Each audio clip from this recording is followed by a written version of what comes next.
morning, everyone. We'll get started in about 30 seconds.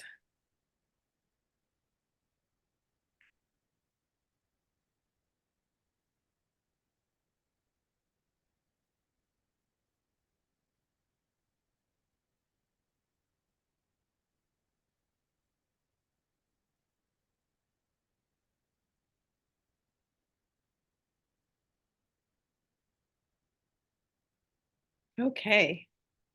Well, good morning, everyone. Welcome to the ins and outs of CSI and ATSI.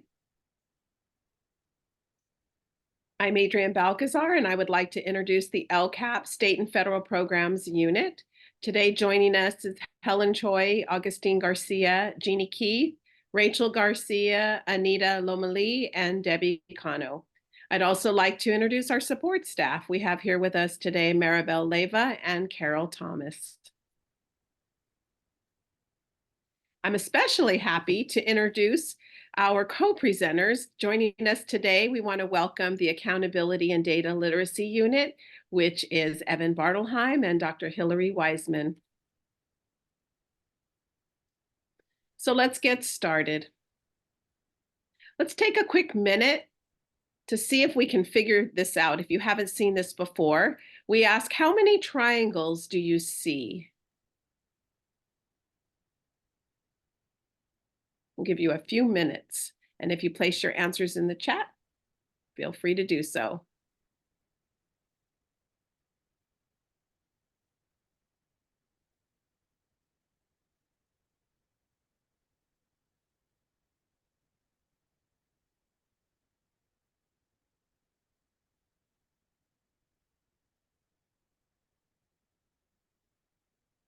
Oh, wide range of answers.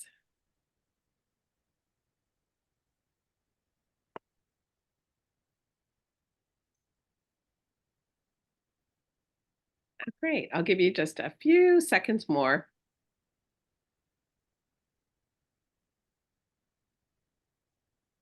Okay. Well, there is a correct answer. There are 25.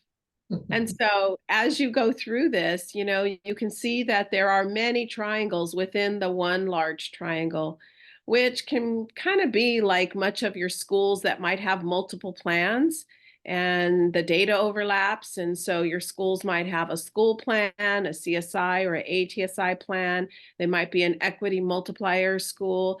And so again, this just kind of shows how there's a lot of overlap these days. So it might be kind of hard to grasp it, but we're glad you're here today because we hope to at least help you understand clearer the CSI and ATSI.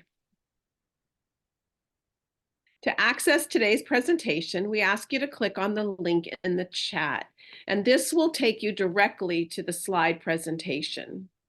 If you use the link at the top of the slide here, it will take you to our Canvas page where you can find the presentation and other resources at the icons here.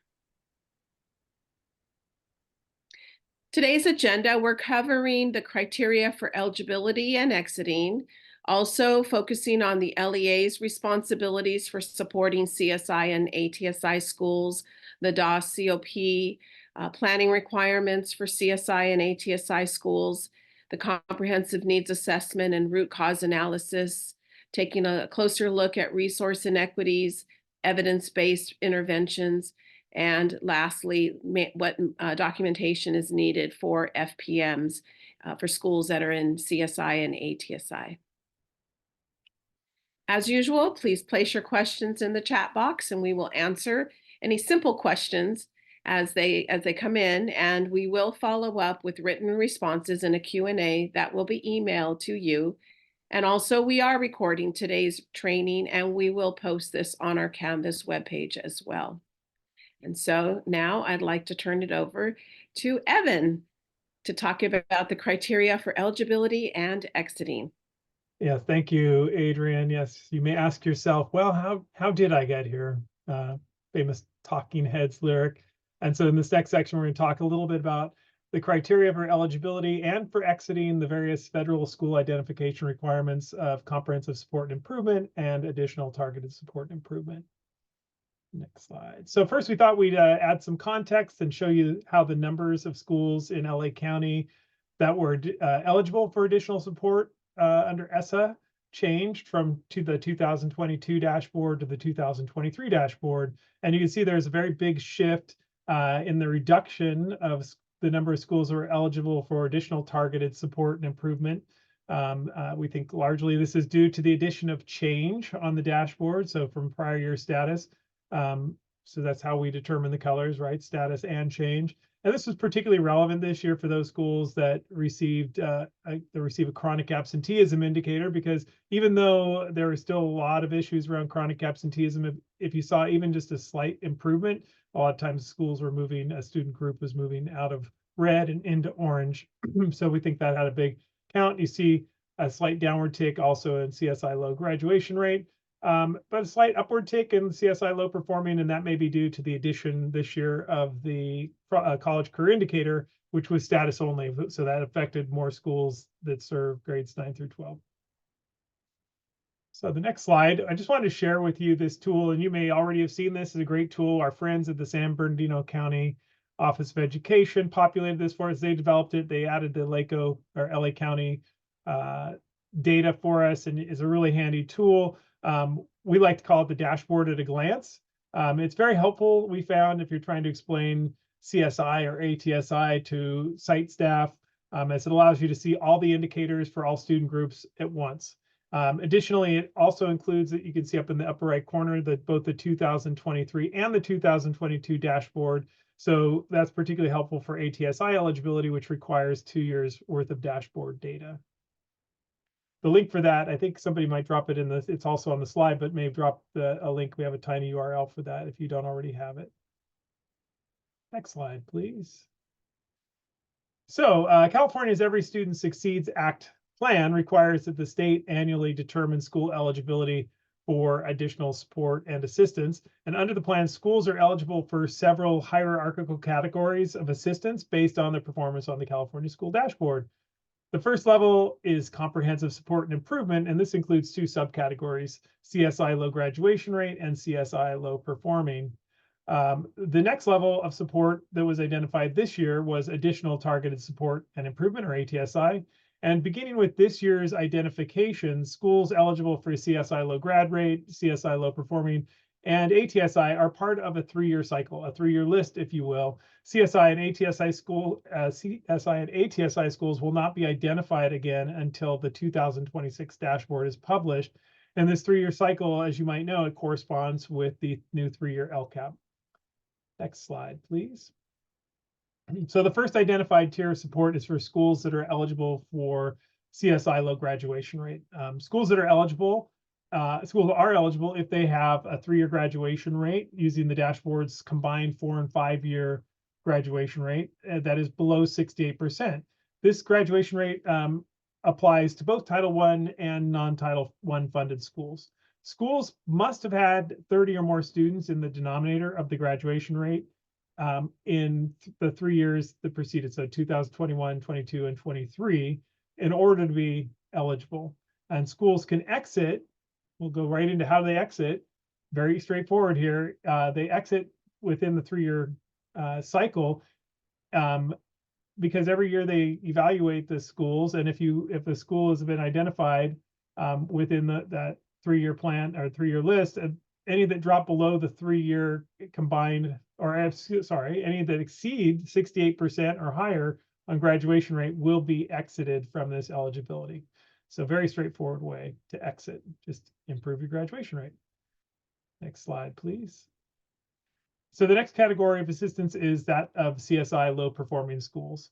This category consists only of schools that receive Title I funding, and that was during the 22-23 school year. And these are the lowest performing schools based on the 2023 dashboard data. Per the Every Student Succeeds Act, the state must identify no less than 5% of all Title I funded schools for this category.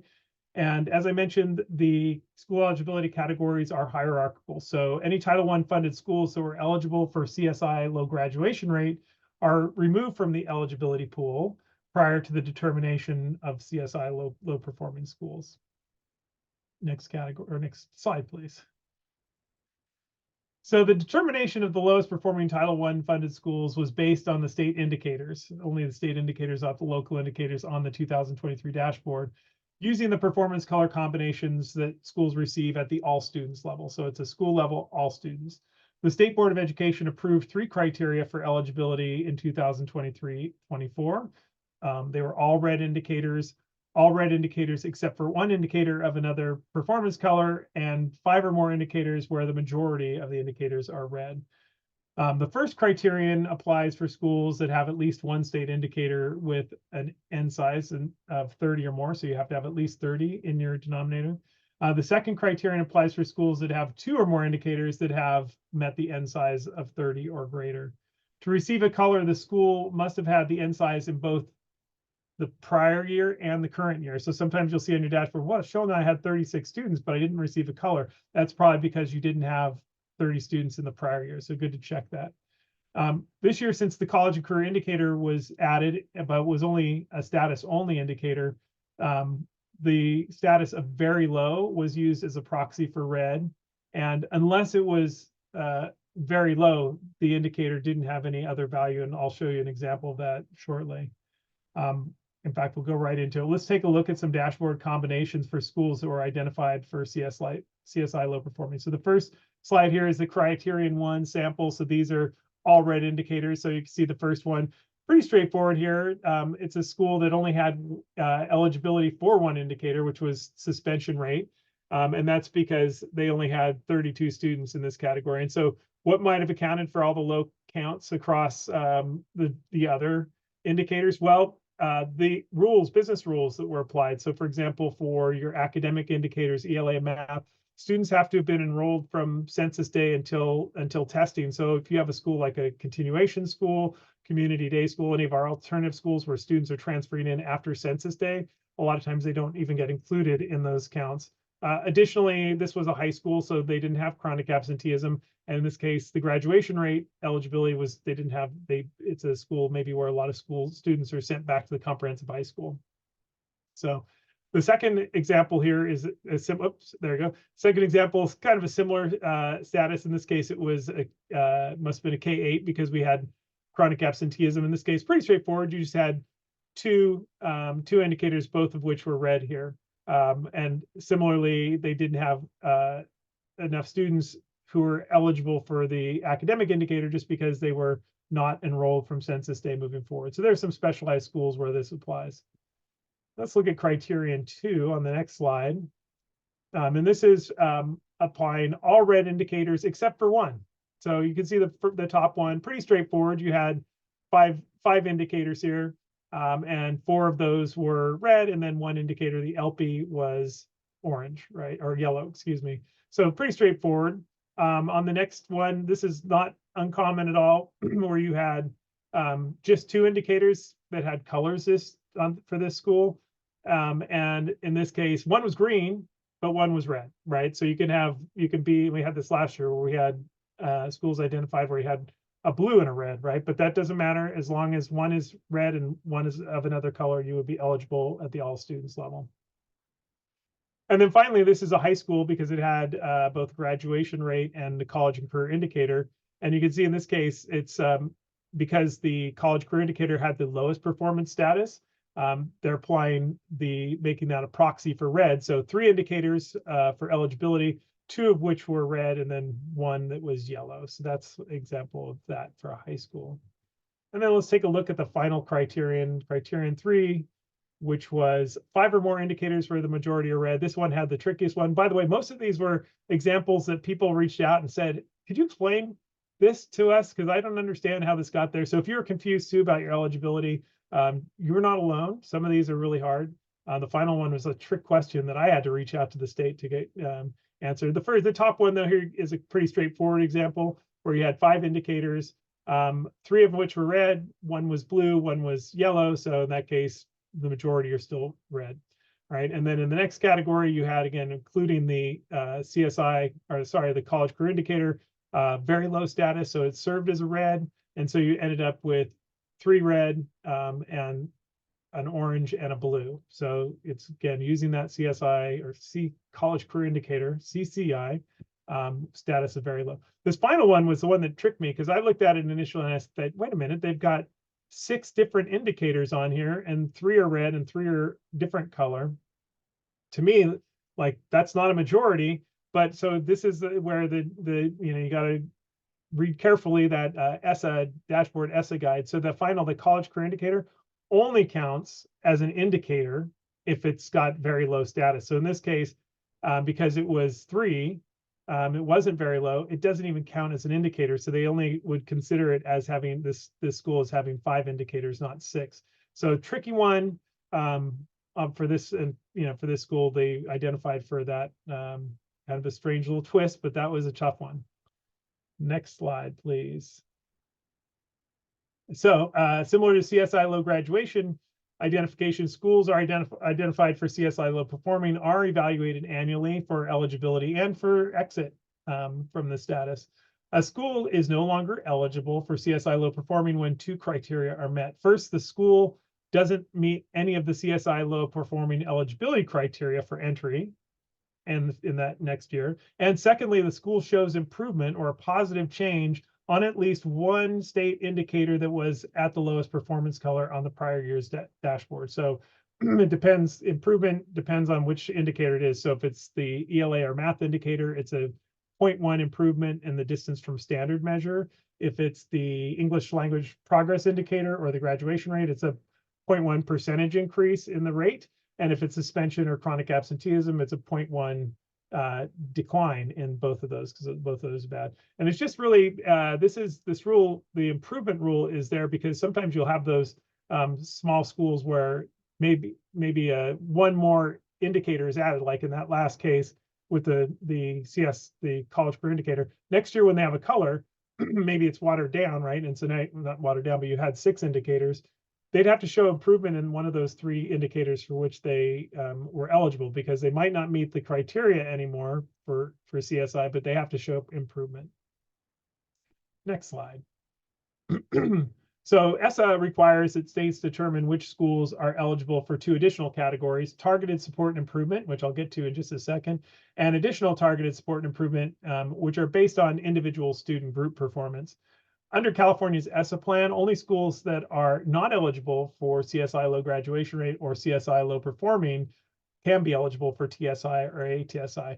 And both Title I funded and non-Title I funded schools are eligible for TSI or ATSI if they have 1 or more student groups that for 2 consecutive years meet the criteria applied to determine at least the lowest performing 5% of Title I funded schools for CSI. So the same criteria for CSI are applied, but they have to have met them in 2 consecutive years, which is different than CSI. And it's the same student groups in both years. Next slide, please. So you may be asking yourself, what is this targeted support and improvement of which he speaks? When will that be determined? So this has been the mysterious one. It always seems weird that you start with additional targeted support and then targeted support and improvement is added later. It seems like the additional would be the one that comes second. But according to the state's ESSA plan, TSI eligibility is supposed to be determined annually, while ATSI is determined every 3 years. And it just so happened that ATSI was initially determined because of the way timing fell. And then we had a disruption, right? So we had disruption due to the pandemic. We didn't have dashboards. And so only ATSI was determined, and then they had a big gap. And then last year they had to apply ATSI again as part of the waiver for the federal government, and then they had to apply it one more time. So it's really, TSI is supposed to be the in-between cycles. So next year we'll have a determination of TSI. CSI and ATSI were on the 3 years. So next year we'll only have TSI assignments based on the 2024 dashboard. So as I noted, schools are eligible for ATSI if 1 or more student groups for those 2 consecutive years on the dashboard meet the same criteria used to determine the CSI low performing eligibility. And to be eligible, a school must have at least 1 student group that meets the N size requirement, 30 or greater, in both those dashboard years. So the same 3 criteria in front of you, these are the same CSI criteria that are applied for ATSI. They're just applied at the student group level. Next slide. So I added just a few more ATSI scenarios here because many of the same combinations that we already went over with CSI are applicable. So you could take the same kind of rules that applied. However, we've got, for example, all red indicators, pretty straightforward, but here's an example of a high school which for African-American students only had eligibility around 3 indicators, one of which was the college career indicator at very low status. So that was all red indicators because CCI of very low is proxy for red. The second one, all red indicators except for one. In this case, you've got just the 2 indicators, which is the minimum you have to have for this criterion, but one was red. So it could have been blue, but didn't matter as long as you have the one red. And then finally, that 5 or more criterion, 5 or more where the majority are red. And again, this is pretty straightforward, 3 red and 2 of different colors. So next slide. So finally, I will discuss how schools can exit ATSI eligibility. Like CSI schools, ATSI schools are evaluated annually for continued eligibility or for exit. A school is no longer eligible for ATSI support when both of the following criteria are met. First, the identified student group or groups no longer meet any of the ATSI eligibility criteria for entry, which is the CSI criteria, right? And the identified student group or groups show improvement on at least one state indicator that was at the lowest performance color from the 2024 dashboard to the 2024 dashboard. So same criteria for improvement. It's important to note that eligibility and exit are based on the same student groups for which a school was initially eligible. So if another student group becomes eligible within the 3-year cycle, and let's say they've exited, but maybe another student group now meets the criteria, and that's the case where you may exit ATSI, but if you have a different student group that's eligible, you may be then identified for TSI next year. So that's where TSI might come into play in between years. In addition, a school that was eligible for ATSI in the prior year, but did not have at least one state indicator meeting the N size of 30 or greater in the current year will exit ATSI. So if the student group that made you eligible is too small to generate any indicators, then you would exit ATSI. So I didn't check the chat. Let's see if is there any low-hanging fruit in here? I'm just quickly glancing through. And it We had looks a like point of clarity, Evan, that said to be eligible for ATSI, must it be the same student group eligible for 2 consecutive years? That's correct. Yeah, so it has to be the same student group that meets the eligibility criteria for both years. All right. Well, I'll continue to monitor the chat if any questions arise, but that's covering the eligibility and exiting.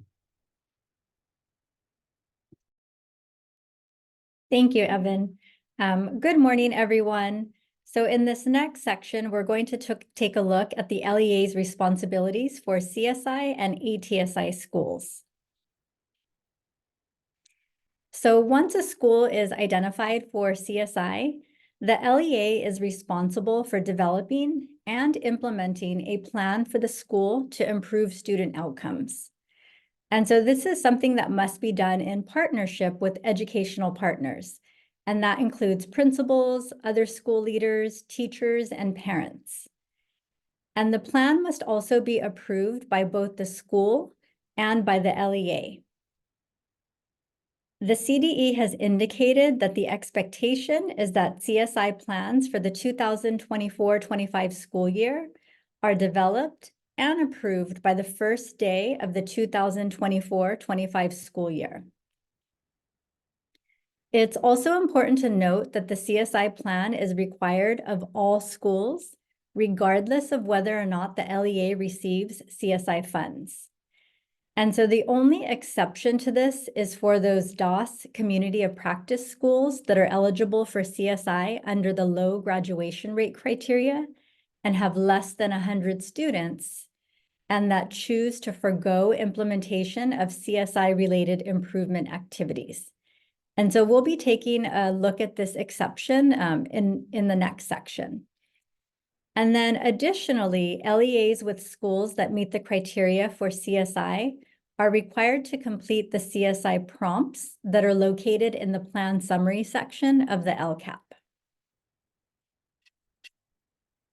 And so here we see a screenshot of the 3 CSI prompts in the LCAP that LEAs must complete. And so again, this section only applies to LEAs with a school or schools identified for CSI based on the 2023 dashboard data. And so the focus of the CSI prompts is how the LEA is supporting the identified schools with the development, monitoring, and evaluation of the 2024-25 CSI plan. So for the first CSI prompt, LEAs will need to provide the names of the schools identified for CSI. In the second prompt, LEAs will describe how they supported the CSI school in developing their CSI plan. And this description must include how the LEA has supported or will support the CSI school or schools with conducting a school-level needs assessment and data analysis, also identifying evidence-based interventions, and also identifying any resource inequities to be addressed through the plan for the 2024-25 school year. And then the final prompt asks for a description of how the LEA will monitor and evaluate both the implementation and the effectiveness of the CSI plan. If you have schools that were previously identified and continue to be eligible for CSI, the response should reflect the LEA's process for supporting the schools with the plan development, implementation, and evaluation for the 2024-25 school year. And then for your reference, we've included a link at the bottom of the slide to the ESSA Assistance Status data file, which includes the list of CSI schools. So the CDE has developed guidance that county offices may use when reviewing and approving the CSI prompts in the LCAP. And so the guidance also includes things for LEAs to keep in mind to ensure a thorough response to the prompts. And so you can access the CDE guidance at the link provided at the bottom of this slide. And so for the first prompt, it's important to remember to use the common, readily identifiable name for each school. And then also it's important to note that single school districts and charter schools may indicate not applicable for this first prompt. So they're not required to identify the school name. For prompt 2, a thorough response would describe which educational partners were included in the process and how the LEA used their feedback to develop the CSI plan. It should also include a description of the needs assessment process, the type of data and information used, and how it informed the development of the plan. And the response should also describe how evidence-based interventions were identified and selected, how the LEA identified resource inequities, and how those resource inequities are being addressed through the CSI plan. For prompt 3, a thorough response would include a description of the LEA's process for monitoring and evaluating the implementation of the CSI plan, as well as how the LEA is monitoring and evaluating the effectiveness of the plan. The response would also include a description of the type of data the LEA is collecting and analyzing to monitor and evaluate both the implementation and effectiveness of the plan. And then additionally, the response should describe how educational partners are involved in the monitoring and evaluating the implementation and effectiveness of the CSI plan. So next we have LEA responsibilities for ATSI. So when a school is identified for ATSI, the LEA is responsible for notifying the school that it has been identified for ATSI. And this notification must include which student groups in the school are consistently underperforming. So in other words, which student groups led to the identification for ATSI. And so with ATSI, the school is responsible for the development and implementation of the plan and not the LEA, as with CSI. However, the LEA is responsible for approval of the plan, as well as monitoring the implementation of the plan. Additionally, the LEA is required to take additional action if after a number of years, as determined by the LEA, the implementation of the plan is not successful. And then one other important thing to note is that there is no additional SF funding available to ATSI schools. So the additional SF funding is only available for CSI schools. And so here we have a sample notification. So we created this sample notification that LEAs can use to notify its schools of ATSI identification. And so here you can just see a screenshot of that notification, but we've also included it with today's materials. And so the highlighted areas are where you would enter the information specific to the school and your LEA. And so feel free to adapt this letter to meet your LEA's needs. And so really the key thing to remember is that the notification needs to inform the school that they've been identified for ATSI, and then which student groups caused that identification.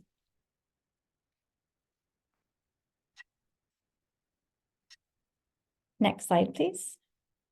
And so in this next section, we're going to review the dashboard alternative school status flexibilities for CSI.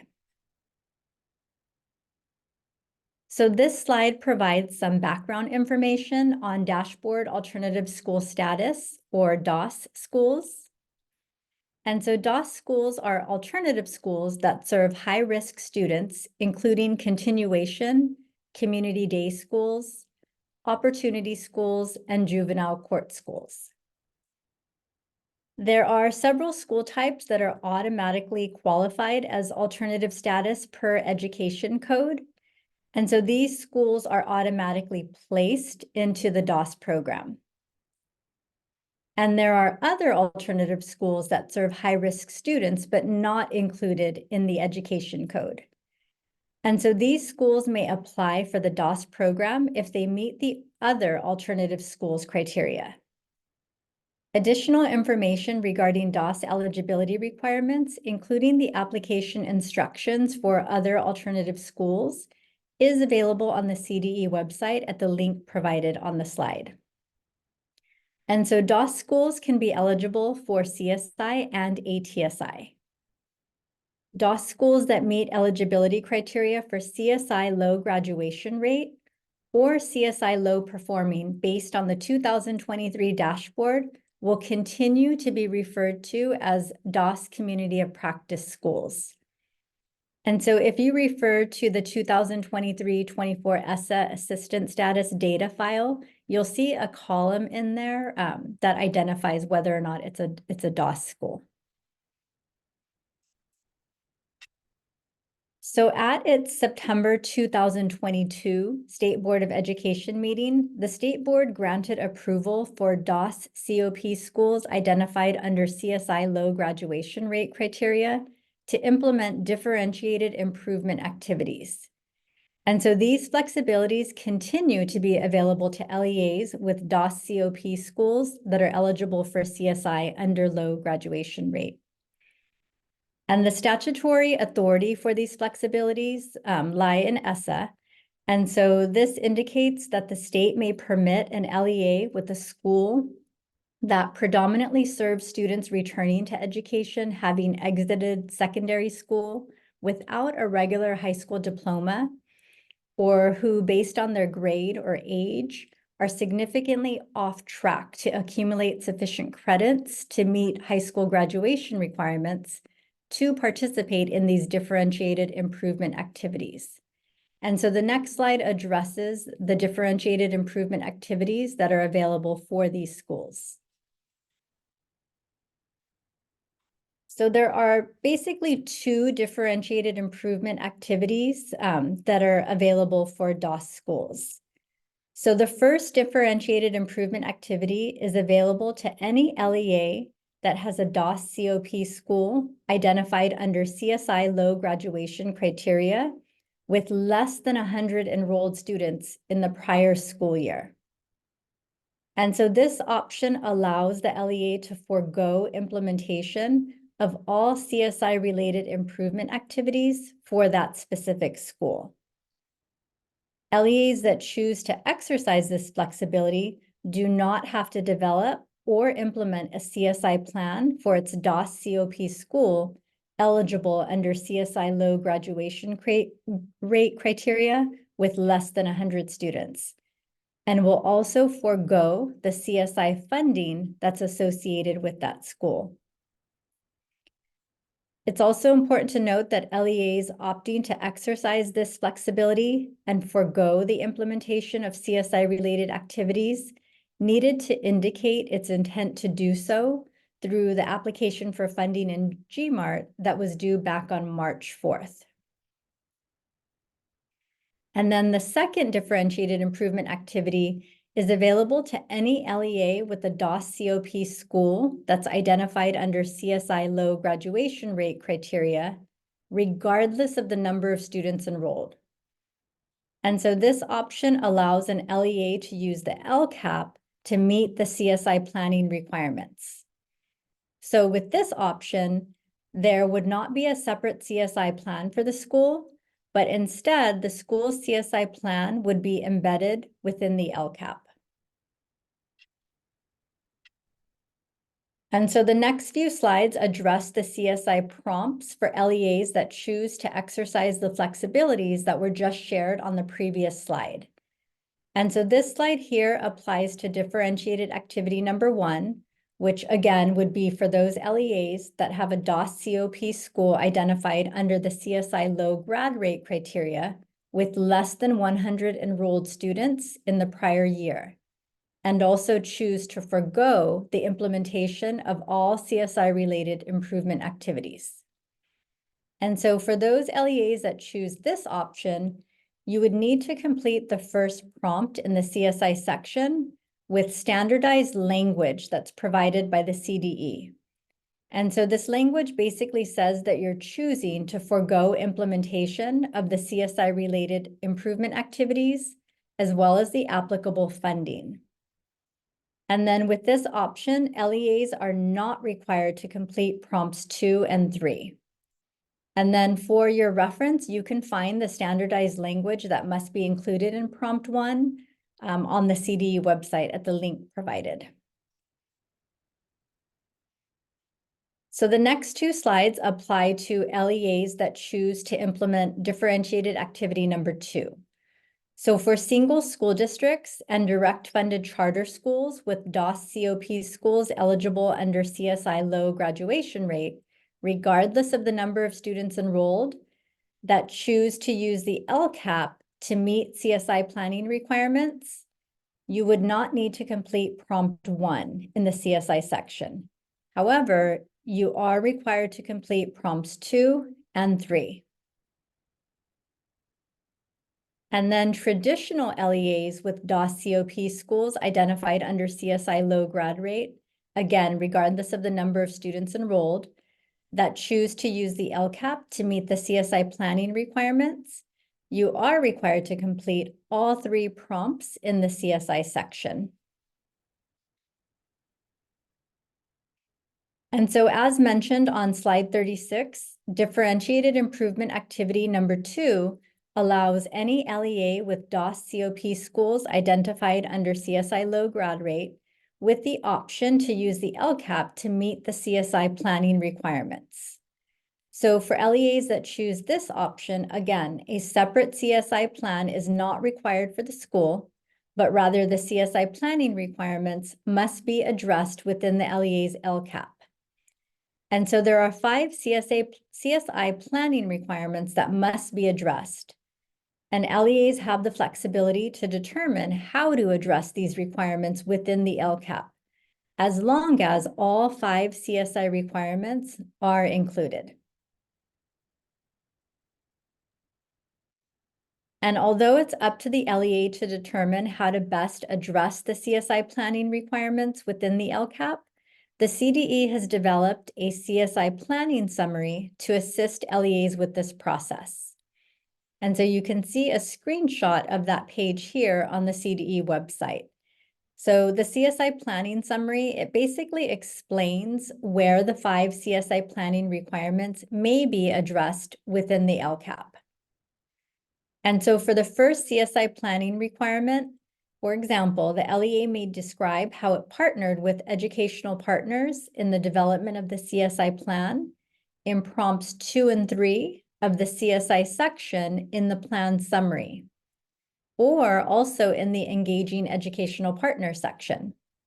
And so that's just one example, but you can access this CSI planning summary resource on the CDE website at the link provided. And so that concludes this section. I will now turn it over to Augustine. Thank you, Rachel, and good morning, everyone.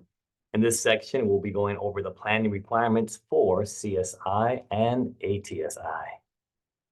So first, let's review the planning requirements for CSI.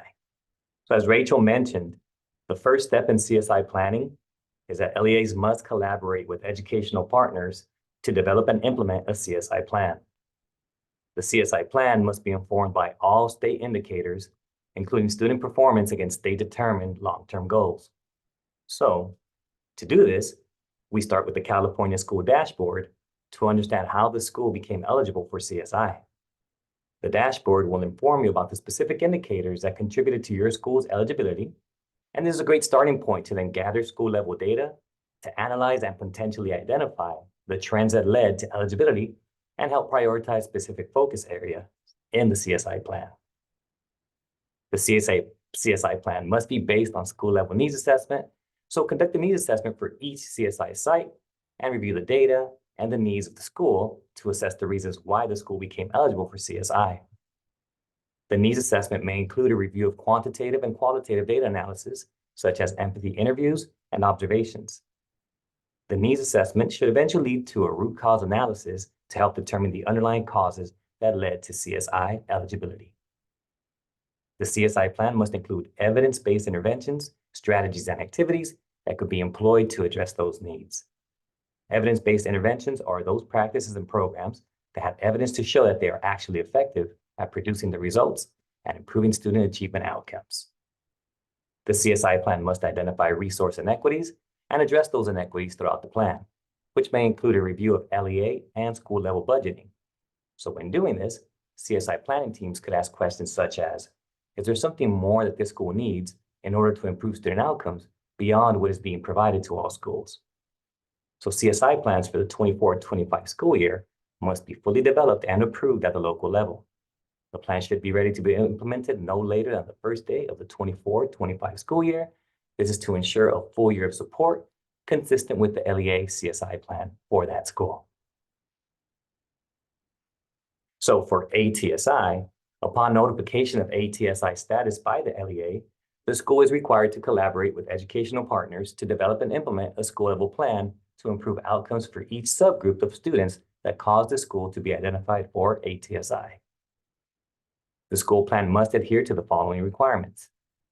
It is to be informed by all state indicators on the California School Dashboard, include evidence-based interventions, and identify resource inequities at the school and LEA level. And again, 24-25 ATSI plans must be approved at the local level, both at the school and the LEA, and should be ready to be implemented no later than the first day of the 24-25 school year. Now, quickly, let's review the 3 options that LEAs have to support their schools in CSI and ATSI planning. Option number 1 is using the templates provided by the CDE. The CDE has developed SPSA templates that, if completed consistent with the provided instructions and implemented with fidelity, meet all CSI and ATSI planning requirements. So if you were able to attend our state and federal programs directors meetings last month, you might remember how we highlighted the importance of adherence to the accompanying instructions to ensure compliance with federal programming requirements. The links to both templates are included on this slide, and if you missed our meeting last month, all of our workshop recordings are posted on our Canvas page. Planning option number 2 is for our friends in single school districts and charter schools. Ed Code sections 64001 through 65001 allow single school districts and charter schools to utilize their LCAP to serve as the SPSA to meet its CSI and ATSI planning requirements. And finally, option 3 is that a school may elect to use its own planning document or template. However, this template must address all federal planning requirements for CSI and ATSI. And that concludes my section. And I'll hand it off to Dr. Wiseman, who will be covering comprehensive needs assessment and root cause analysis. Thank you, Augustine. Let's take a moment to look at the next few slides to review various tools associated with needs assessments and root cause analysis strategies that best unpack your data. So needs assessment is a crucial step in the planning process as it provides a comprehensive understanding of the existing problems and available resources. By conducting a needs assessment, LEAs and school sites can effectively identify the specific issues that need to be addressed and determine the resources required to tackle them. This process helps in creating a well-informed plan that is tailored to meet the identified needs efficiently. Through a needs assessment, LEAs can pinpoint areas of risk and vulnerability within a community or program. By understanding where risks are most prevalent, decision makers can prioritize interventions and allocate resources effectively.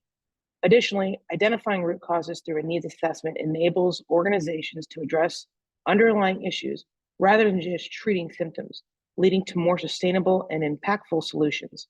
By conducting a thorough needs assessment, organizations can ensure that their plans are informed by data-driven insights, aligning resources with identified needs to maximize effectiveness and achieve meaningful outcomes. That's it. There are various types of needs assessments, such as comprehensive needs assessment, segmented needs assessment, consolidated needs assessment, equity audit, school quality review, diagnostic assessments, diagnostic reviews, or diagnostic inquiry, just to name a few. Regardless of the specific type used, these assessments share fundamental components that allow LEAs, schools, and educational partners to evaluate strengths, weaknesses, areas for improvement, and service gaps impacting student performance and school outcomes. The process of a needs assessment typically follows a structured template with 3 main phases. Initially, there is a strong emphasis on conducting broad data analysis to gather a comprehensive set of information. This data is then reviewed, and data teams are used to identify focus areas and prioritize them based on the levels of need. As the assessment progresses, there's a shift towards delving deeper into the identified issues to uncover the root causes highlighted by the initial data analysis. By following this systemic approach outlined in the needs assessment template, LEAs and educational partners can effectively identify key areas for improvement, allocate resources strategically, and address underlying issues to drive positive outcomes for students and schools. On this slide here, there's an optional resource of a needs assessment template. It's been provided for you. It's flexible. It's intended to support your planning requirements. It houses evidence and captures work done by a constellation of audiences that you may engage with. Make sure to click that CDE link there at the bottom as well. It provides a wealth of resources from webinars to step-by-step worksheets to toolkits, all focused on elevating voices and building capacity. Next slide, please. So as an integral part of the needs assessment process, the root cause analysis, which is a strategy that involves a detailed examination of practices, processes, and routines to understand their influence on outcomes. It aims to answer the question why for each of the identified areas for improvement. A root cause analysis is recommended to be conducted after data collection and analysis, but before finding and developing action plans. This strategic approach ensures that interventions are targeted at the root cause of issues, maximizing the effectiveness of improvement efforts. Next slide. Okay, so on this slide, we're just identifying a few of the most commonly used root cause analysis tools. Keep in mind, since there's no single way to conduct a root cause analysis, depending upon the context, you may involve any one or a combination of these tools. For example, using both, is not exercise in conjunction with a force field analysis may help you to both build consensus and kind of focus your ideas and prioritize them. Regardless of the tools that you use, it's critical to take the time to analyze, synthesize, prioritize, and summarize the data before you move on to the next step. And I believe right now we're going to hand it off to Debbie Cano to talk a little bit more about resource inequities. Yes, thanks, Hillary. Good morning, everyone. So we're going to be discussing resource inequities now. Next slide.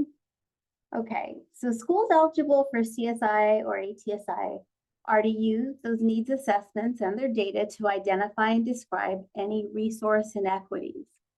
Where you see concern in your data from your needs assessment, especially in relation to disparities between student groups, is where you are seeing signs of potential resource inequities. The review and identification of resource inequities is important because it can inform the effectiveness of plan, actions, and strategies. Consideration of resource inequities can inform the assessment of the effectiveness of any actions and provide a basis for the establishment or adjustment of goals and/or expected outcomes for specific student groups.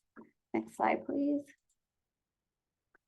This slide provides an overview of program requirements for CSI schools and ATSI schools. The identification of resource inequity is a requirement of all schools identified for both CSI and ATSI. Additionally, for schools in CSI, the LEA is required to support the schools in the process of developing the school plan and description of which is included in the LEA's LCAP. Next slide. So the CDE suggests that LEAs might identify resource inequities by examining how programs might be unfair or lack inclusion.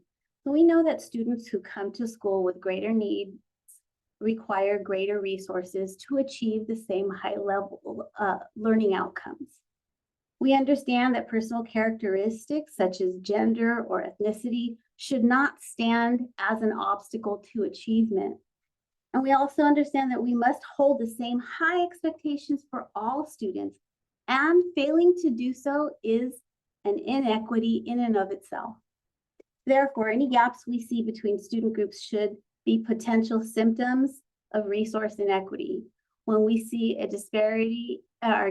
disproportionate representation of one student group with higher rates of dropout or attendance or discipline or achievement issues, schools are compelled to review what might be the contributing to these issues. Since students with greater needs require greater resources, providing equal resources or giving all students the same support means that the system is created in a resource inequity. Equal services inevitably will yield inequitable support. Next slide. So the purpose of the review of resource inequity is so that the data can be used to identify, diagnose, and address the sources of inequity and inform improvement decisions. But knowing how to dig in and evaluate your systems for inequity is not something that you have to innately know how to do or do cold. There are many resources that have been developed to support this type of work. And on screen, you see one such resource that can be used. This tool identifies 10 dimensions to consider as you work to close your achievement gaps for students. This review goes hand in hand with your need assessment process with a lens on equity. The outcomes and identified areas of inequity would then be the areas to be targeted and to address in your school plan. Next slide.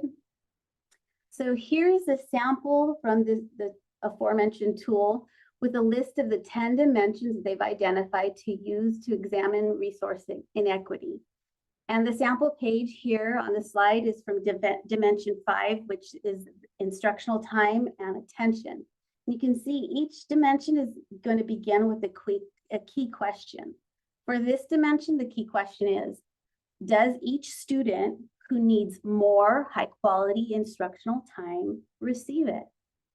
Then there are descriptors and additional questions that help to get to the root of your system. Now, this is only one example, and Helen will go a little deeper with an additional LACO developed tool based on Travers' work. But it doesn't matter which resource you use, or if you take what you like from multiple sources. What does matter is that you have these resources to guide your work, and in using them, it will ensure that the time you spend doing this work is valuable. And now I'm going to turn it over to my friend Helen, and she's going to continue the look at resource equity. Thank you, Debbie. So in considering resource inequities, I think we need to start with the understanding of what resource equity is.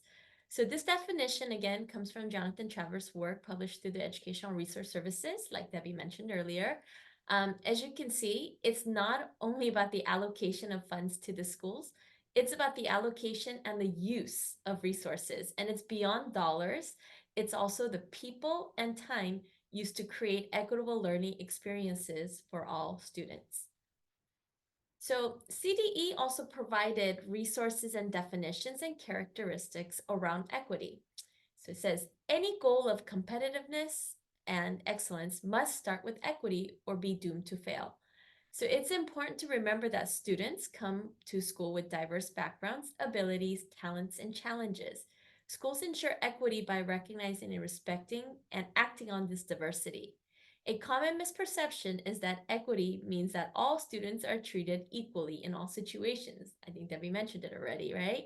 So in fact, high-quality schools have the capacity to differentiate instruction, services, and resource distribution to respond effectively to diverse needs of their students, with the aim of ensuring that all students benefit equally. So in the next few slides, I'm going to be sharing some resources to help you and the LEAs in the schools to identify resource inequities. So if you attended our SPSA workshop earlier this year, we shared a resource that provided us with the framework for identifying potential resource inequities. This kind of looks familiar, right? So this is the framework similar to what Debbie shared earlier. For districts and schools going through the process of reviewing potential resource inequities, Jonathan Travers explored 11 dimensions of resource equity and developed a diagnostic question that can help systems self-assess. He classified dimensions 1 through 7 as factors that directly impact student experience and 8 through 11 as indirect impacts. There are 7 factors that directly impact student experiences, and they include teacher quality, early intervention, family academic engagement, and the factors that indirectly impact student experiences include school leadership quality, learning ready facilities, and also the copy of this article, if you would like, is linked on this slide. So this is a LACO developed handout adapted from Travers' work. This resource takes each of the 11 dimensions of resource equity and poses a set of questions to help either you, the LEA, the district, to self-assess the current system. So one process to support identification of resource inequities starts with the thorough data analysis and to identify at least one indicator that needs greater attention. Then determine which dimension or dimensions are most impacted and connected to this area and create a deeper understanding to help determine the resource inequities within the system. So after discussion with varying teams, resource inequities will be determined and can be summarized in the school's plan. Then the team should explore evidence-based interventions that can best address identified resource inequities. So let's take a look at a few scenarios. So here we have a district-wide scenario.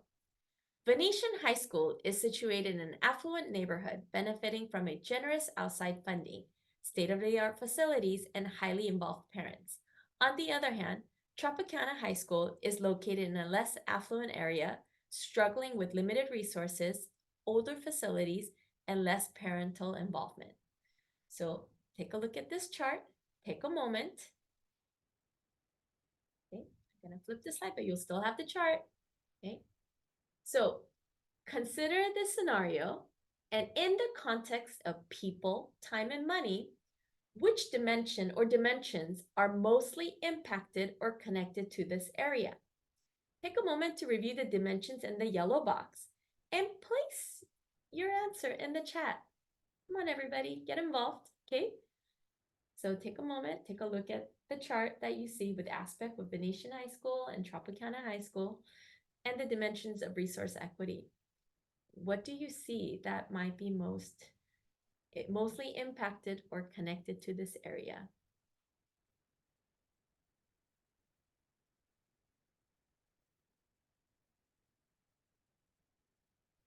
I see some of you guys are chatting me privately. That's okay. All right.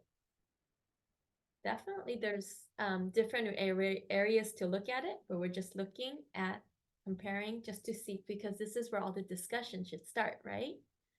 So some of you chose family academic engagement.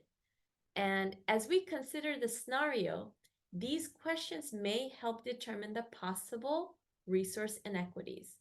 Okay, and the questions include: what percentage of parents receive student progress reports in their native language or can otherwise communicate with teachers through interpreters? What percentage of parents report feeling welcome at the school? Do they report being consulted and informed about the academic lives of their children? As teams delve into meaningful discussions, it becomes increasingly apparent that resource inequities exist, prompting candid conversations to make changes towards equity. So we're going to consider one more scenario, which is here a school-wide scenario. So in the 3rd grade at Hilton Elementary School, EL students face distinct challenges that result in lower academic performance, higher chronic absenteeism and suspension rates. And these issues arise from a combination of factors. EL class is notably larger than others, which strains the teacher's capacity to personalize support, and teachers may lack necessary training to teach EL students. Additionally, some EL students grapple with behavioral problems stemming from language barriers and academic struggles, resulting in higher suspension rates and further hindering their educational and social progress. So I'm going to ask you, take a moment again and review the dimensions in the yellow box. And which dimension or dimensions do you think are mostly impacted or connected to this area?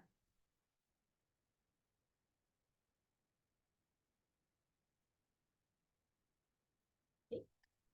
All right. Thank you, Julie. Okay, and you read my mind, and she wasn't my plant in the audience, right? So yes, we're looking here, and it could be teacher quality, right?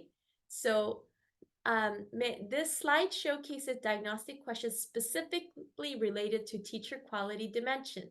Are reliable measures of teaching effectiveness in place? If so, how are highly effective teachers distributed across classrooms and among students with varying needs?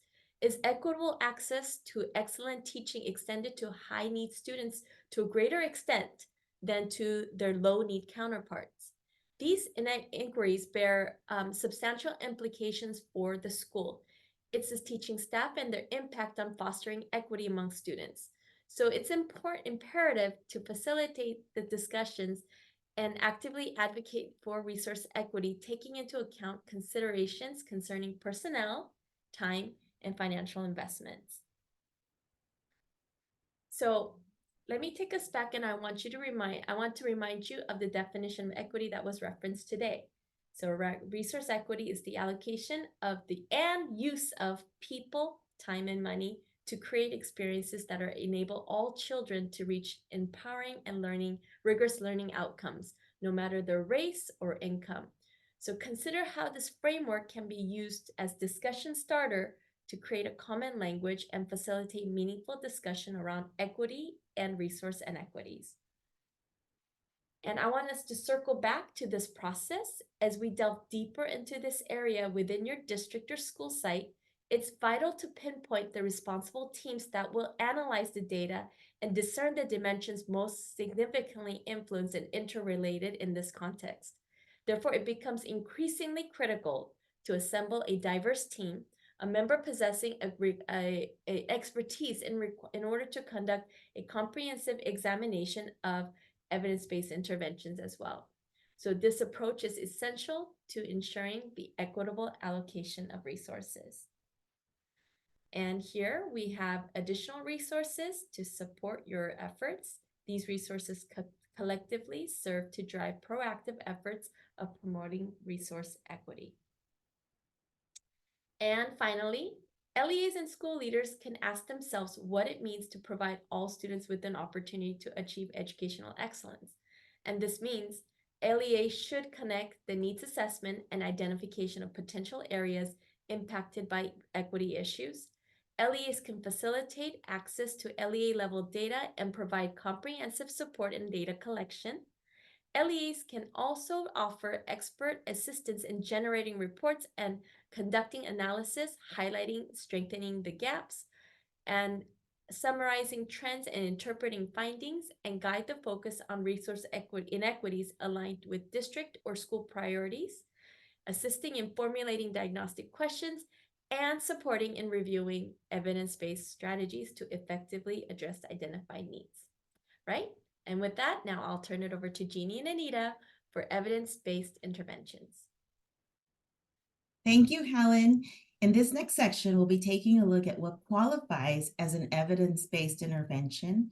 We'll review specifics on how they are defined and share where you can find evidence-based interventions that best meet your student needs. So let's recap our learning today for a brief moment, and we all probably need a brain refresher right about now. At this point, your school has been identified for CSI or ATSI. You understand the eligibility criteria. You've learned about the planning requirements, and you've identified the area of improvement through a needs assessment, a root cause analysis, and a review of resource inequities in your LEA or your school. And now that you have taken stock of the most pressing issue and situation that you want to improve, your LEA or school are ready to research, identify, and select evidence-based interventions that will help you successfully achieve improved outcomes for students. The Every Student Succeeds Act defines evidence-based interventions for us. Under ESSA, an evidence-based intervention is defined as an approach that has evidence to show that it has proven to be effective as possible at leading to desired outcomes, specifically increasing student achievement when implemented with fidelity. An intervention that targets a need and produces a desired outcome for the students in your school or LEA may be a strategy, a practice, or a program may be included in policy. When selecting an evidence-based intervention for your identified problem of practice or area of improvement, please keep in mind that it must have a proven track record through studies and findings that demonstrate the following key components. It has evidence to show it is effective in leading to desired and improved outcomes for student achievement. Section 8101 of the Elementary and Secondary Education Act further defines the distinction between evidence-based strategies that have been proven to have a statistically significant effect on improving student achievement and those that demonstrate a rationale or likelihood based on research to date to impact student achievement. These criteria are reflected in the 4 tiers of evidence. So let's take a closer look at these tiers. There are 4 tiers of evidence under ESSA. In each of these tiers, the evidence has been produced through formal studies and research. And depending on the type of study and the level of evidence produced, the tiers are distinguished as such. Tier 1, strong evidence. Tier 2, moderate evidence. Tier 3, promising evidence. And Tier 4, demonstrates a rationale. The ESSA tiers of evidence provide districts and schools with a framework for determining which programs, practices, strategies, and intervention work, in which context, and for which students. If your school is identified in CSI, ESSA requires that interventions implemented have strong, moderate, or promising evidence. In other words, for CSI schools, interventions implemented must be in Tier 1, 2, or 3. Schools identified in ATSI may implement interventions from Tiers 1, 2, 3, and 4. I like to remember this by noting that CSI has 3 letters, which translates to the top 3 tiers, and ATSI has 4 letters, and you can utilize all 4 tiers. Tiers of evidence for interventions and their ratings are determined by research study criteria. The more controlled the experiment in the research study of an intervention, along with the effect size or significant positive effect on the outcome, increases the strength of the evidence and thus determines its tier. There are 5 factors that determine an intervention's evidence rating. The 5 factors include the study design, the results of a study, findings from related studies, sample size and setting, and lastly, its match, or how the students and the setting in the study match up to those in your district or school. The use of the 5 factors allows for systematic study of interventions and allows them to be categorized based on the evidence into tiers. Okay, for those of you who remember your doctoral program, this might bring back, I hope, good memories. So tier 1 with strong evidence is the highest level of evidence available. And for an intervention to qualify in this tier, there must have been a well-designed and fully implemented experimental study with at least 350 participants in more than one district or school that produced a statistically significant positive effect on a relevant outcome. This means a randomized controlled experiment occurred with a treatment group that received the intervention and a control or comparison group that did not receive the intervention.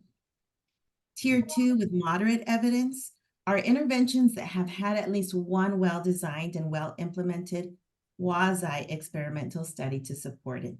A control experiment with a treatment group was conducted. There was a group that received the intervention and a control group that did not. Participants in these groups are not randomly assigned, so the comparison group might not take into account the impact of factors such as socioeconomic status, gender, or self-selection not to participate. So while there may be a group to compare, it may not be as comparable a group created through a random assignment. And the sample size also is of at least 350 participants from more than one district or school, and results of the study produced a statistically significant positive effect on a relevant outcome. Tier 3, with promising evidence, are those interventions that must have had at least one well-designed and well-implemented correlational study to support it. A study, not an experiment, took place to determine if a relationship exists between the intervention and the given outcome. This is usually done through data collection and analysis within the correlational study. The intervention must have shown statistically significant effect on the student or other relevant outcome, which means that the researchers found that the effects of the intervention were noteworthy and directly related to the intervention. The outcome was not the result of chance or any other input. An intervention led to a favorable result, like increasing student achievement. Tier 4 involves interventions that demonstrate a rationale. Here is your place to innovate. These interventions have a clear and effective logic model or theory of action, which explains how the intervention is likely to improve relevant outcomes.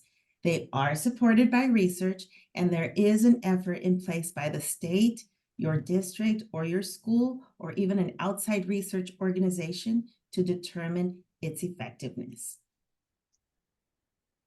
And so here we have a chart with the 4 tiers of evidence defined by the 5 factors that determine an intervention's evidence rating.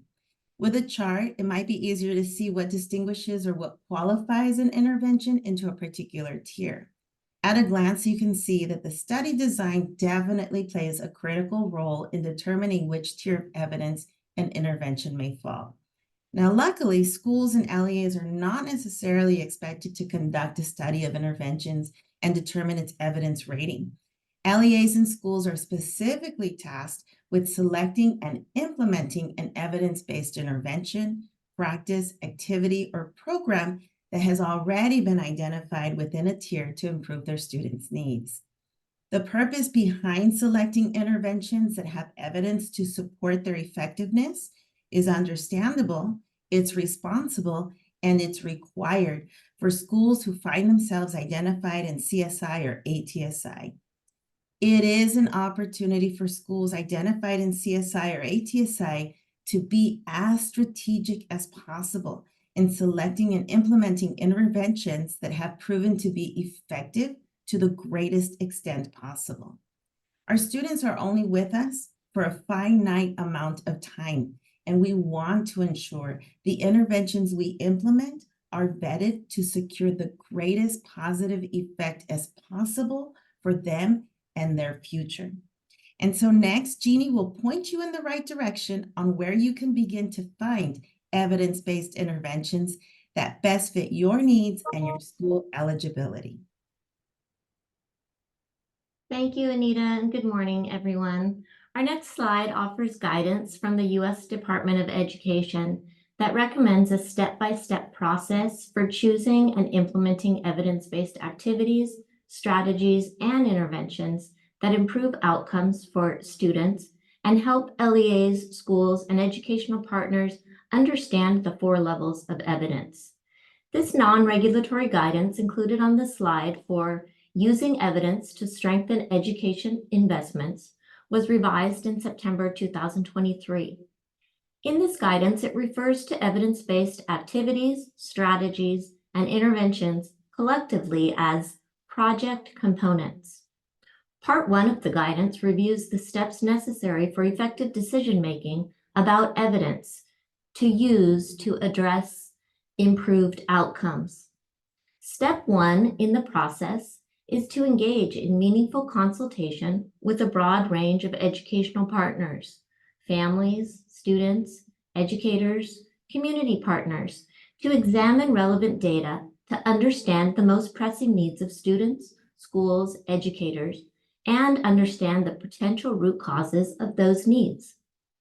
Then in step 2, following this initial step of identifying local needs or areas of improvement, the LEA is ready to support the identified CSI and ATSI schools through the process of considering and then selecting the most promising and relevant evidence-based project components that have evidence of effectiveness for their local setting, while always considering the local district and school level resources. Learning about and using the evidence is a key component for step 2. And questions to consider when selecting relevant evidence-based project components are offered for step 2 in the guidance.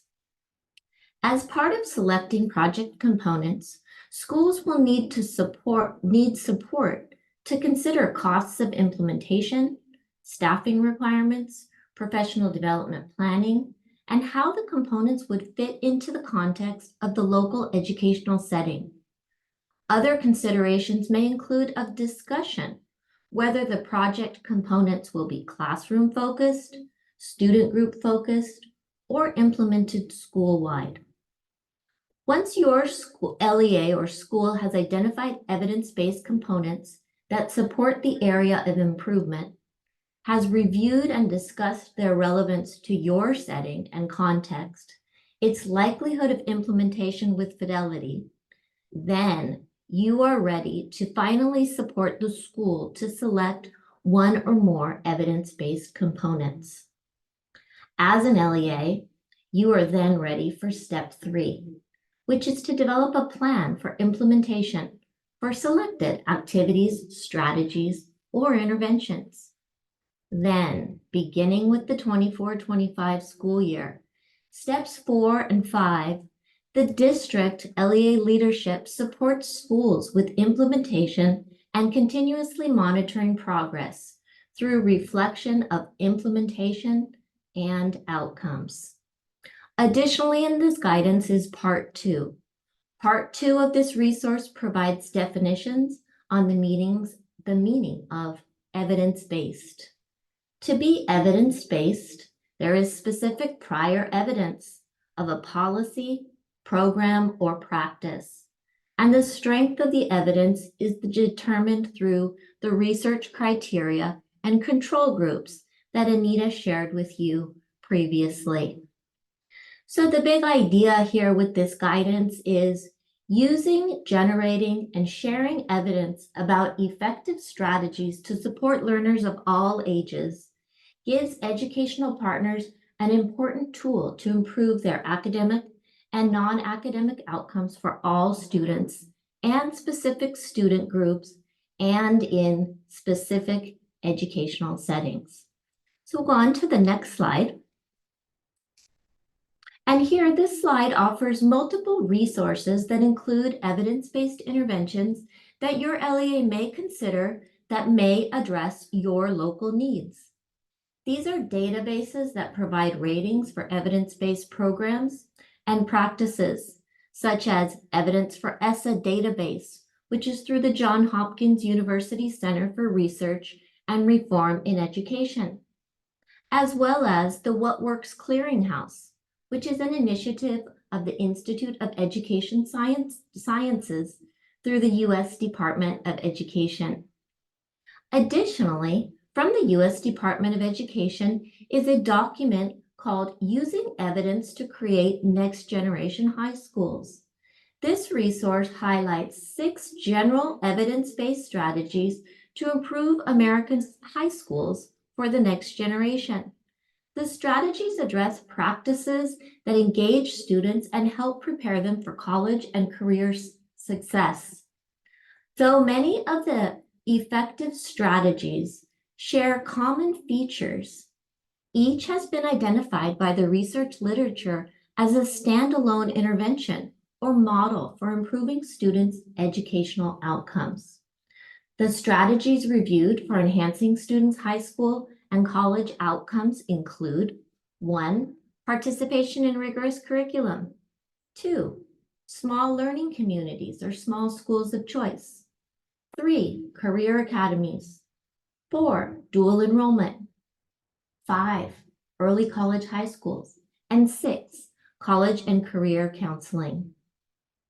The evidence-based improvement guide also included on the slide is from WestEd, and this offers some tools to support LEAs with engaging with schools and their educational partners to understand their needs and select and support the implementation of relevant evidence-based interventions. Additionally, the IRIS Center provides research summaries of evidence-based instructional strategies and interventions and includes levels of effectiveness. And additionally, the CDE website includes many resources and a section with links to multiple resources to support continuous improvement.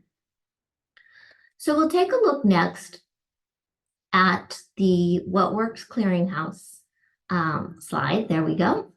And we'll offer some of the types of resources that this website provides. Here, What Works Clearinghouse provides practice guides that highlight particular evidence based on strategies and their tiered levels of evidence, as well as intervention reports that provide tiered levels of evidence for specific programs or studies that have been reviewed. So here we can see that some practice guides share evidence of specific strategies and expert guidance from panels of experts in the field with experience related to the topic of study. The Institute of Education Sciences publishes practice guides to provide educators with the best available evidence and expertise on current challenges in education. The What Works Clearinghouse develops the practice guides in conjunction with an expert panel by combining the panel's expertise with findings of existing rigorous research to produce specific recommendations for addressing education-related challenges. The What Works Clearinghouse and the panel rate the strength of the research evidence supporting each of the recommendations. The slide offers 3 guides. The first addresses recommendations related to reading intervention. The second addresses assisting struggling students in math in elementary grades.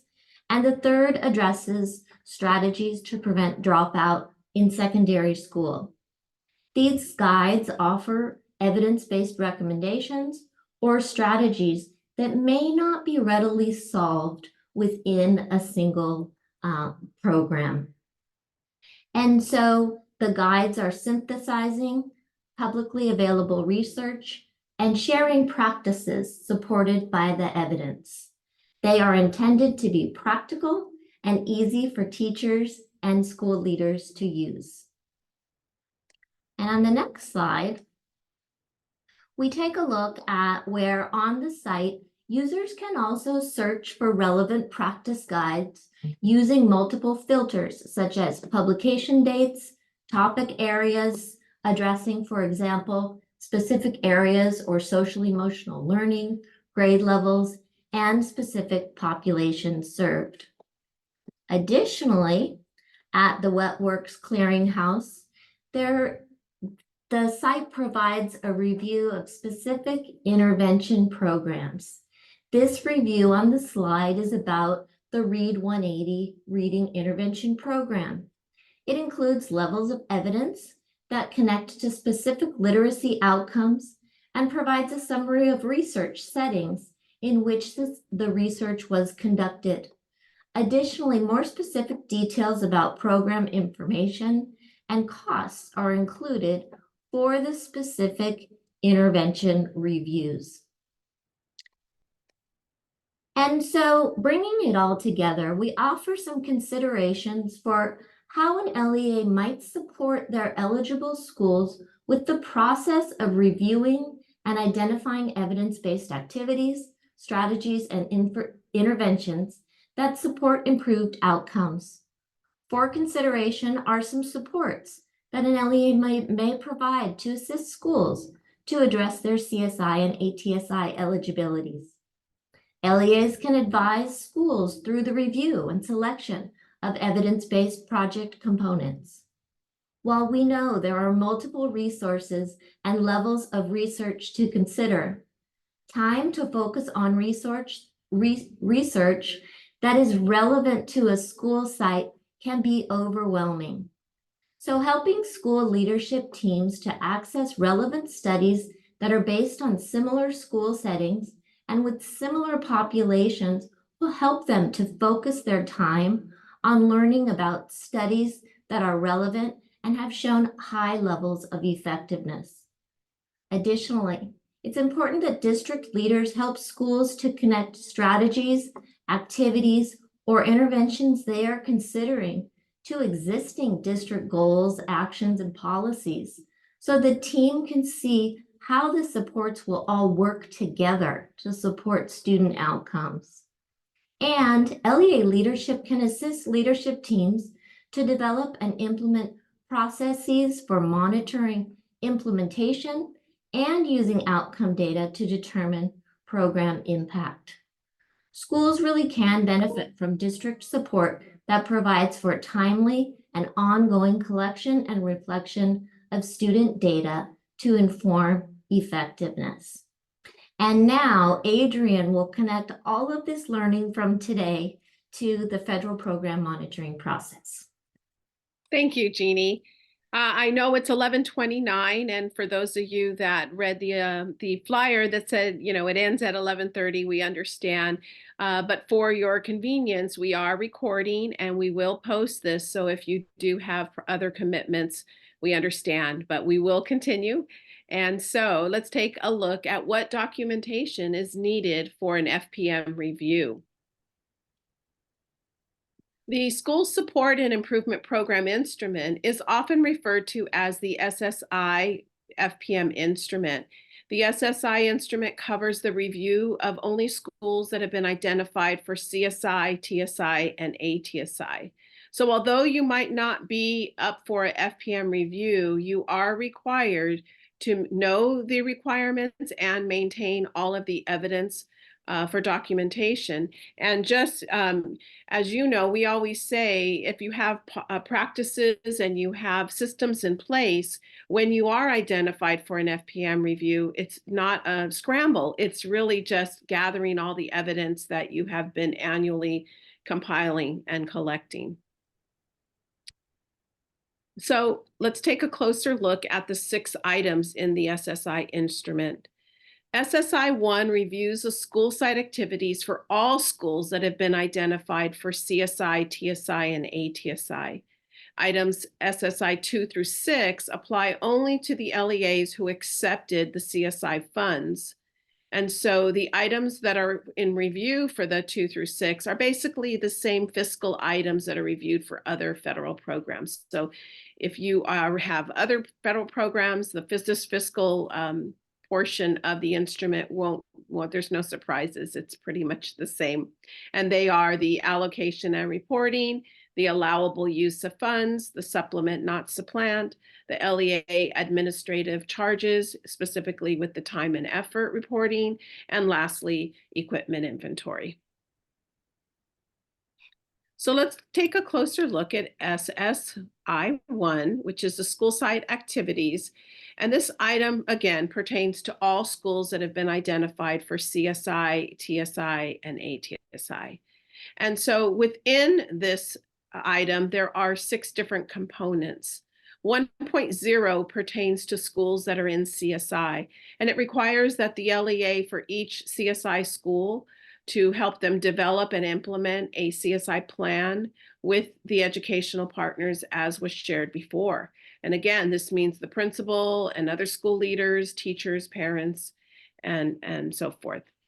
And so with the CSI plan, the components of it, again, must be informed by all indicators. It must include evidence-based interventions. Must be based on school level assessments, identifying any resource inequities, be approved by the school, by the LEA, and the state educational agency, which the state has given this responsibility to county offices. And that's why it's included in the LCAP. For 1.1 and 1.2, these are for schools identified for TSI. Although currently there are no schools identified for TSI, as Evan explained, we will be seeing next year the identification of any schools eligible for TSI support. So it is important to understand these components because you'll be responsible next year if it applies to you. And so 1.1 requires the LEA to formally notify the school that has been identified for TSI. And this notification must include the student subgroups that are consistently underperforming. 1.2 requires the TSI school to develop and implement the school level TSI plan in partnership with their educational partners. And the TSI plan specifically must include these components. It must be informed by all indicators, including student performance against long-term goals. It must include the evidence-based interventions, be approved by the LEA prior to implementation, and be monitored by the LEA. 1.3 addresses ATSI schools. So if you have schools that have been identified for ATSI, the LEA must also formally notify the schools of their eligibility with the inclusion of the student subgroups that are consistently underperforming within this notification. The component in A in the instrument states that the ATSI school must develop an ATSI plan, which includes all of the TSI plan requirements, but with the additional requirement and inclusion of identifying resource inequities. So again, you can see the summary of the components of the ATSI plan with the additional, you see the TSI and with the additional component of identify resource inequities. 1.4 applies to the CSI, TSI, and ATSI schools in that if the school has a SIPSA, it may serve as the school improvement plan as long as the SIPSA meets all the federal requirements. It also allows, as was shared earlier, the single site school districts and charter schools to use their LCAP as their SIPSA, provided that the LCAP meets the federal school planning requirements and the educational partner requirements and is adopted at the public meeting. So now during an FPM review, the requested evidence for the school site activities would be a copy of the notification if you have ATSI and TSI schools, a copy of the school improvement plan or the SIPSA or the LCAP, depending on your circumstance. And then the last requested evidence is documentation showing the involvement of your educational partners in the development of your plan. So you would need to have records of agendas, minutes, attendance sign-in sheets, any resources that you shared during these meetings. And so here are some findings from current FPM reviews that have taken place. So for SSI 1, there were ATSI schools that did not provide any evidence or did not notify the school of their support status, or there was actually no specific plan in place for the ATSI school. So that would be a finding. The next two slides are the requirements for the LEAs who accepted the CSI funds. So again, looking at the allocations and reporting, making sure that you're dispersing it and you're reporting in the GMART. Also for SSI 3, reviews the allowable uses of funds. And so again, making sure that these expenditures are reasonable, necessary, and allocable. And then the funds must be used to develop the development of strategies to improve the pupil performance only at the CSI schools, and that these strategies for CSI are aligned to the LCAP. It also should be noted that CSI funds cannot be used to hire additional permanent staff.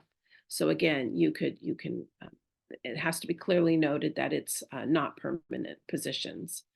And then item 4 reviews the supplement not supplant. So again, making sure that each school receives not only the CSI funds, but also all of the state and local funds it would have received in the absence of the CSI funds. So they get the additional funds to implement their plan.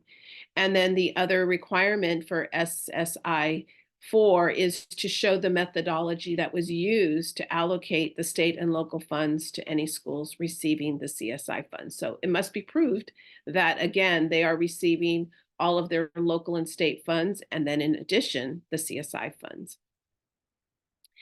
SSI 5 reviews the LEA administrative charges, specifically with time and effort. So again, properly charging and documenting the allowable salaries and wages in accordance with the CSI requirements. And the last item reviewed is the equipment inventory. And again, this doesn't differ from the other equipment inventory requirements and the other programs. So again, making sure that you have a list with the items that were purchased, that it contains all the components of A through M, as well as the capital expenditures. If you have something costing over $5,000, you do need to have prior approval from CDE, and also addressing the disposal of equipment. And also the last thing is to have the physical inventory of the property, but also reconciling it with that copy and record at least once every 2 years. And so here's some findings from the items 2, 3, and 5. For SSI 2, there was a finding because the CSI expenditures were not aligned with the identified root cause. And also there was another finding where the disbursement of funds were not aligned with what was reported in the GMART. For SSI 3, it was found that the CSI funds were used to benefit non-CSI schools. And so again, you can only spend the CSI funds on the schools that generated it. And then SSI 5 is there was a lack of time and effort documentation for some CSI funded employees.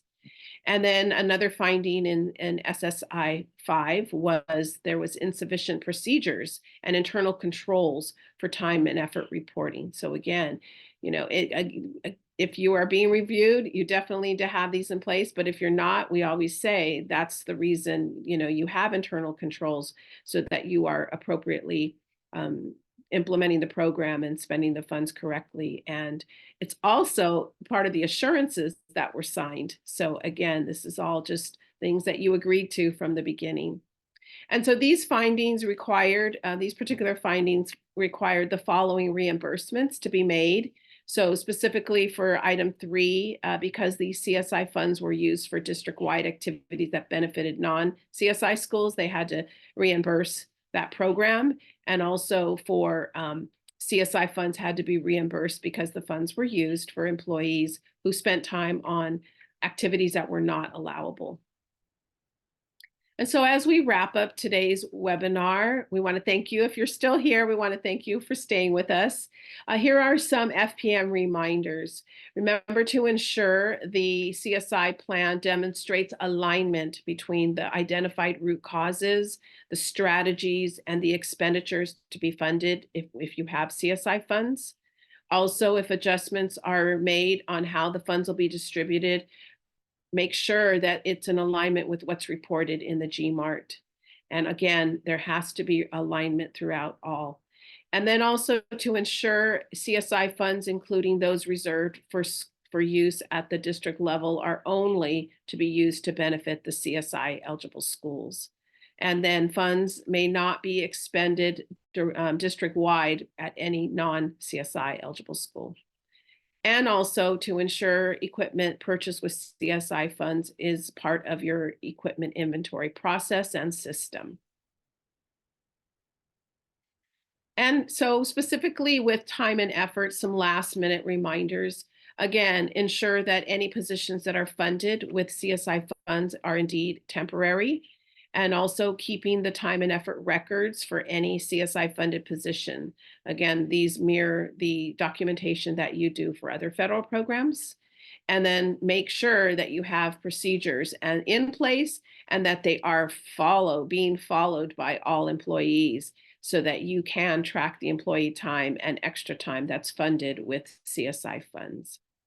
So we want to thank you for staying with us and joining us today. We do ask you to complete the evaluation for today's webinar at the link in the chat or the QR code on this slide. Again, we use this information to help guide our future trainings and webinars, and we just definitely love to hear from you. So again, thank you so much for joining us, and you'll be receiving the Q&A in an email as well as posted on our Canvas webpage. Thank you and have a great day.